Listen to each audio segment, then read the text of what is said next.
Good afternoon and welcome to episode 5. Alright now we got an alliance going on here between Krail and Flep. Got a little alliance going on here. Y'all didn't think no dudes was going to be able to pull nothing like this off, but see, these are men that's from another solar system. These are not imperfect earth men. They've been living for many years, and they're a whole nother type. Okay, and we got a little bit of romance going on. Why not? Why not? These women on Krail are real women. Come on, they have feelings. You find yourself a good man and you want to be dating them too, but you know, there's a reason why women on earth are giving up on men is because of the men's behavior. Otherwise, I don't think that you would have so many women out here giving up on men like they do. But let's see how things work out between these two. His name is Lukeet and Camille. Okay, looks like they are starting to like each other. Things might heat up a little bit. So I'll see y'all at the next episode. Okay, take care. Bye-bye.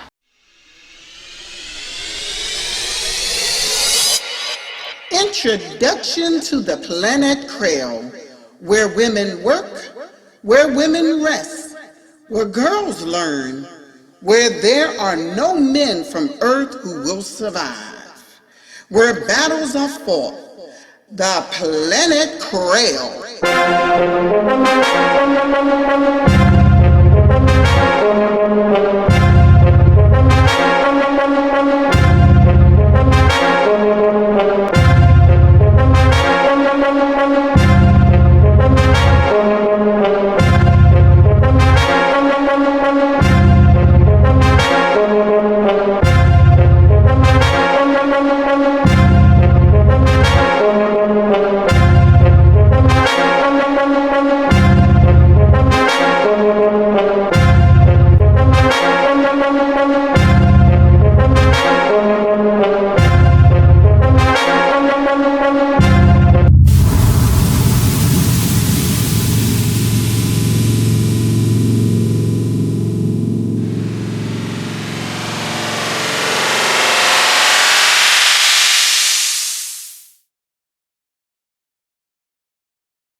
Scene 1.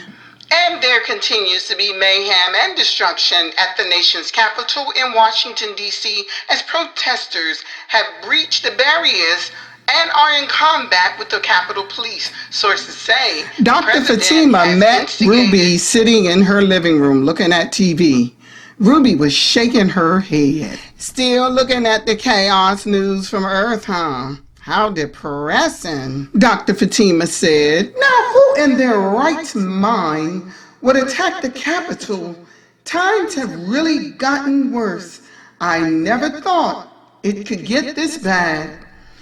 Anyway, Ruby, Fatima was on a mission to get her friends' attention away from all that negative stuff going on Earth. I have run tests, and you won't believe what I've discovered about the males on Flep. Ruby sat up, no longer interested in that insurrection in Washington, D.C. First of all, they have rare cells that don't, you ever heard of zombie cells? Yes, I have. Okay, so their cells are almost perfect, if not perfect, like Andeat cells. This is why they live much longer. That's interesting. And there's more. More? Like what? Well, their testosterone is not exactly the same as men on Earth. Now, what in the world does that even mean? It's different. While there are manifestations of strength, nothing in them manifests violence. In fact, their semen is not XY, it's RZ. What does that mean? Goodness, Ruby, I wish I knew. So let me ask you this. Can they reproduce? Yes, they can reproduce, but with what type of female could they reproduce is the question. From their own solar system or any solar system like the one we are from, I don't know, Ruby. We're still in the infancy stages of this research, but we've come to the conclusion that they are not violent, yet prone to defend if necessary. Nothing about them has an unbridled aggression. That's good to know, but why are they different? Why do they live so long and people on Earth don't? Well, Ruby, that's easy. It's the Adam and Eve factor. God created Earth humans perfect too, but they screwed up. But those in this solar system obviously didn't do anything forbidden, maybe. Then how would you explain the Kuzeners and their violence? They're from this solar system. I wouldn't even want to get that close to them to find out. And I hope I never have to do that. Scene 2. Andeat finally put together the third engine that would go into the spacecraft she was working on. It would only be able to accommodate 6 people, including the pilot.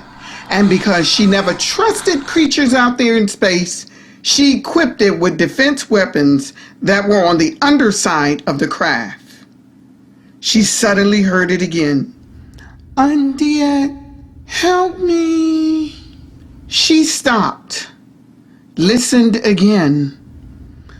Andeat, Andeat. I'm here, Lukeet. Where are you?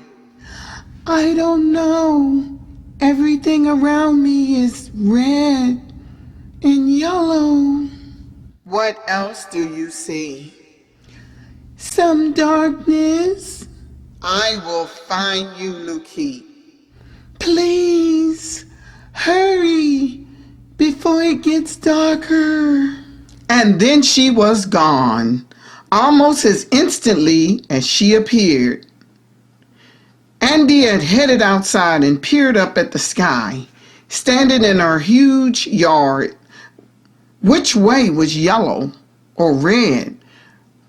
Which way would red be when it met darkness? It suddenly occurred to her where it was. She hurried back into her workshop and worked fervently to get that spacecraft done. She could have built it in the big warehouse on the observation base, but she did not want to do that. She preferred working alone, and most of the women preferred joint ventures. The other thing was that she did not want anyone to know what she was doing. She put on her goggles and picked up the drill. It was so noisy that she hadn't realized Ruby was standing at the entrance of her garage with her hands over her ears. Andeat would have normally heard someone walk up. She realized she was becoming more and more like Earth humans, the women around her. Their energy was constantly in her presence. That's the reason she liked spending time alone, because she needed to replenish her Krailian roots. Ruby, hello. Would you like something to drink? Andeat said as she closed the garage door. Looks like you're working on something interesting here. Shh. It's a surprise. Andeat said as she led Ruby around the side of the house and into the kitchen. Not even a hint, Andeat. Shh. Andeat said as she gave Ruby an impish look. There were just some things she would rather keep to herself. She loved Ruby, and she used to live with her when they first rescued her from the dark planet. They sat in the kitchen and had some shelling tea. You know, Andeat, I'm looking forward to the Flepians arriving and meeting us. I've had several conversations with Oki over Unicom, and he is looking forward as well. I'm delighted to hear that, Ruby. So, you're still not going to tell me what you are working on out there? When the time comes, I will. I promise you, Ruby. Ruby decided she would not keep pressuring her about it. Andeat may have looked like a child, but she was not. Ruby had to keep reminding herself to give her the same privacy that she would any of the other women on Krail. Even girls under 18 who lived alone were granted that privacy, such as Liz, who had become very close with Andeat lately. Liz's mother had violated the regulations of the Planette and brought her son, disguised him as a female. The planet responded negatively with cloudy weather because of his testosterone type. Besides, men from Earth would age quickly. The boy had begun growing fast, and it would have been obvious he was a male if he stayed any longer.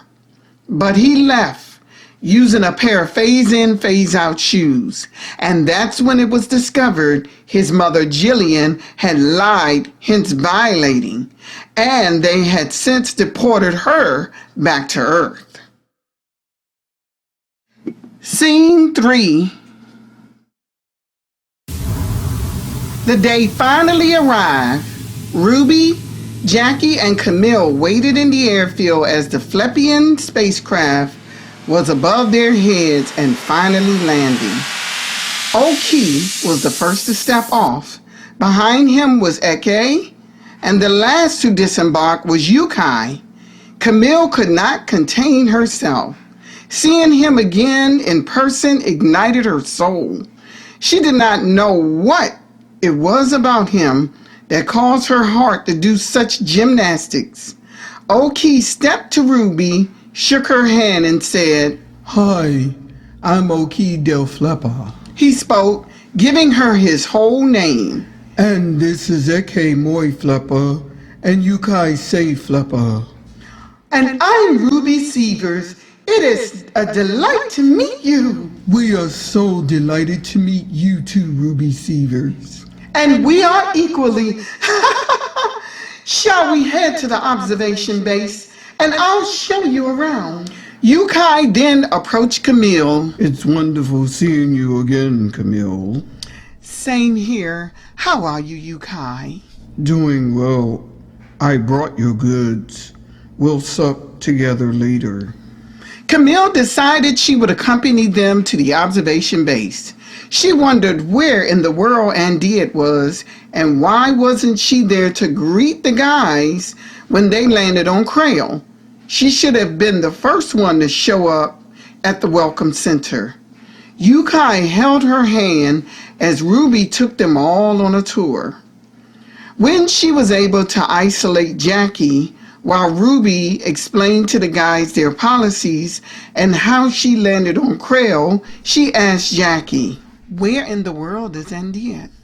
"Who knows? Probably up to no good." But all jokes aside, I haven't seen her in a couple of days.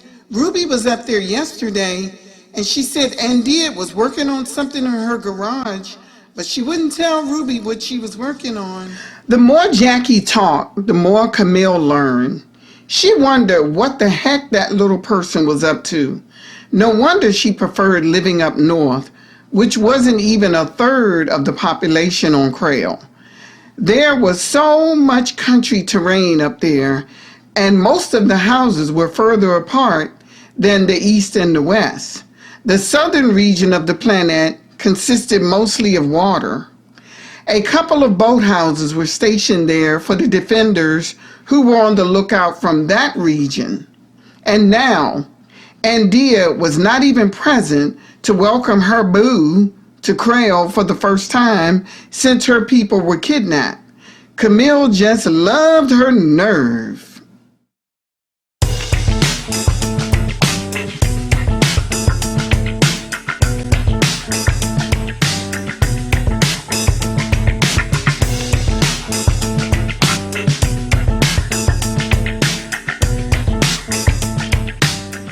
When the group arrived at Ruby's house, they got the surprise of their lives.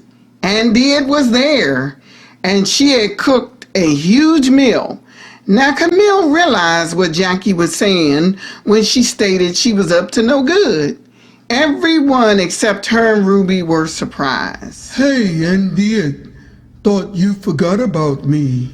Oki said as he hurried over to her and they hugged. She wanted to surprise you, Oki. Yes, I see, Ruby. And thanks, Andeat, you fixed some of my favorite dishes. Ruby invited everyone to sit in the dining room and feast. She had several dining tables in her large dining room for the purpose of large parties. Yukai and Camille sat next to each other. Soon there was laughter, talking around the table, and Dr. Fatima showed up later and noticed how happy Andeat was around her folks. Yukai and Camille went for a walk, leaving the rest of them inside. She was finally alone with him without the prying eyes of Andeat. So, how were things when you went to Cousin? We had a meeting with the guys. At first it was somewhat of a challenge. The Cousiners think they are undefeatable. Have you ever been in battle with them? We never had to go to battle with them. Because they tried to land here one time. I think it was about 5 or 6 years ago. Yes, I am aware. Ruby told us. That was a crazy time. We haven't had anything go down since then except that Cynthia and Travis attempt. Andeat shot down their spacecraft. They tried to take Ruby hostage. Andeat can be quite aggressive. We are glad we found her, though. We've looked pretty much all over the solar system for any lost sisters, but haven't been able to locate anyone else. So did you check Dark Planet? Yes, we did. We did not find Andeat. She told me she might have been sleeping in a cave when we arrived.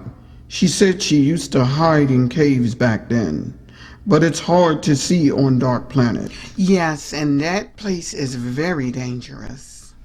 Soon it was time to head back to Ruby's house. They had walked about 2 miles. Camille did not want the night to end, but they planned to be there for 4 days until heading back to Flep. They would be staying in a guest house near the observation base. Camille figured she'd make the best of Yukai's visit there. Scene 4. Ruby and Oki met on stage at the Capital City Auditorium the next day to solidify their alliance in the presence of everyone on the Planette. There were many people out in the audience. Oki's brothers sat in the front row in the audience. The place seated 1,500 people, and it filled up within an hour. Ruby was the first to speak. I have been on Krail for 60 years. I arrived in April of 1961. I was 37 years old at the time. Since then, we have invited women here, but we never understood why men could not survive. And until recently, we realized that Earth men cannot. Any male from this solar system has no problem surviving on Krail. However, during the time I've been here, we've had a number of battles with other space creatures such as the Cousiners, and even the United States government have sent their military to take us down. I cannot say that we have not felt vulnerable at times, because we have. With that said, I am pleased to announce that we and Flep have decided to become allies, not only in our quest to survive, but to cohabitate.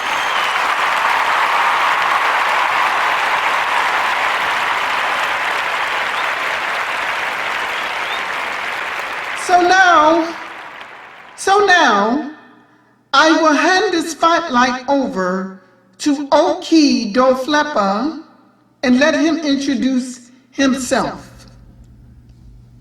Well, ladies, good afternoon. Good afternoon.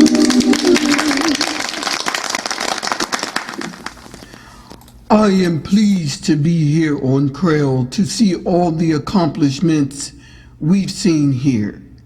After the raid of Krailian women years ago, and my brothers and I arrived when it was too late, I thought it was hopeless, and we were very sad we did not show up sooner. But to see the sea of the beautiful faces of women in the audience gives me much hope. That is why we are pleased to form this alliance with the new Krailian population and vow to always protect and battle alongside Krail, as we have always done for thousands of years. I know you girls are quite capable of fighting.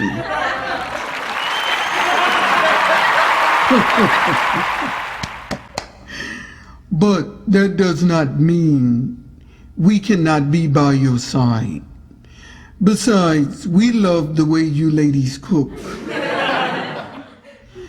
That is why I am pleased that we are now officially in alliance with the new Krailian population and vow to execute all promises therefore.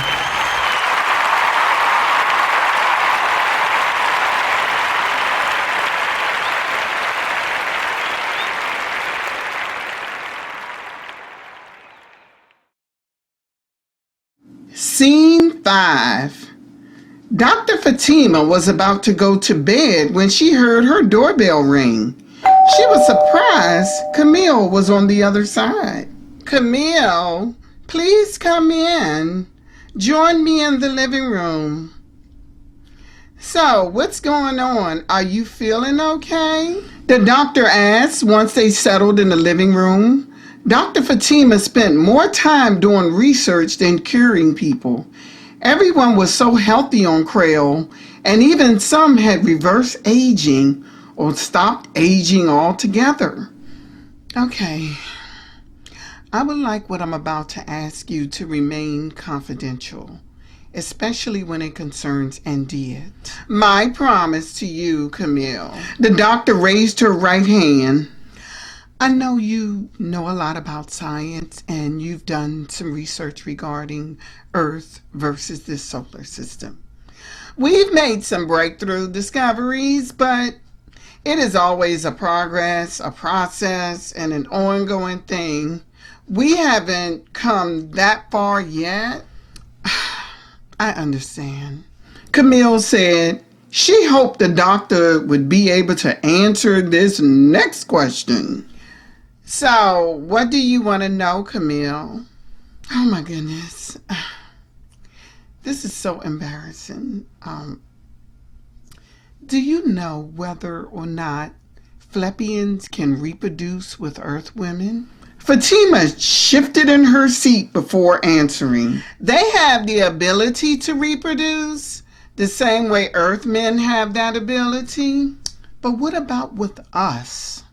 Would they have the ability to reproduce with us? Well, I would think that at this point, yes, they do have all the moving parts.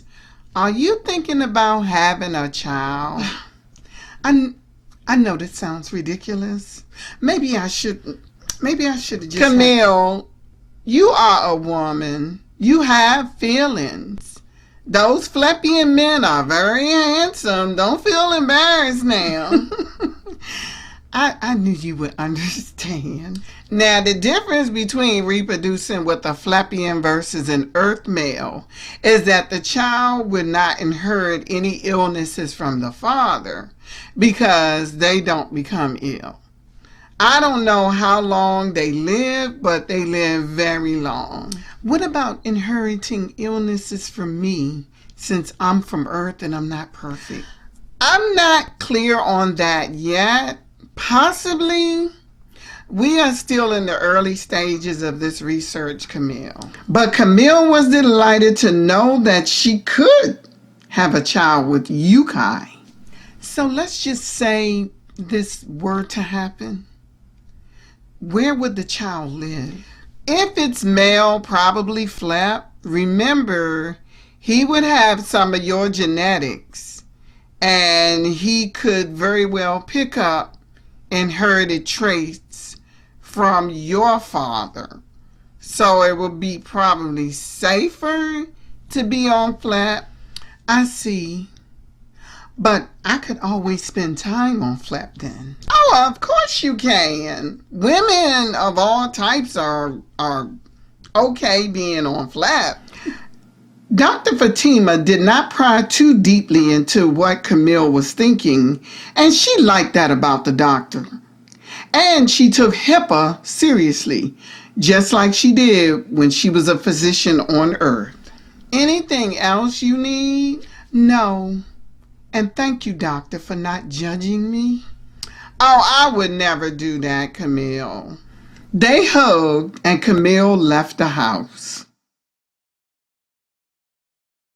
Scene 6.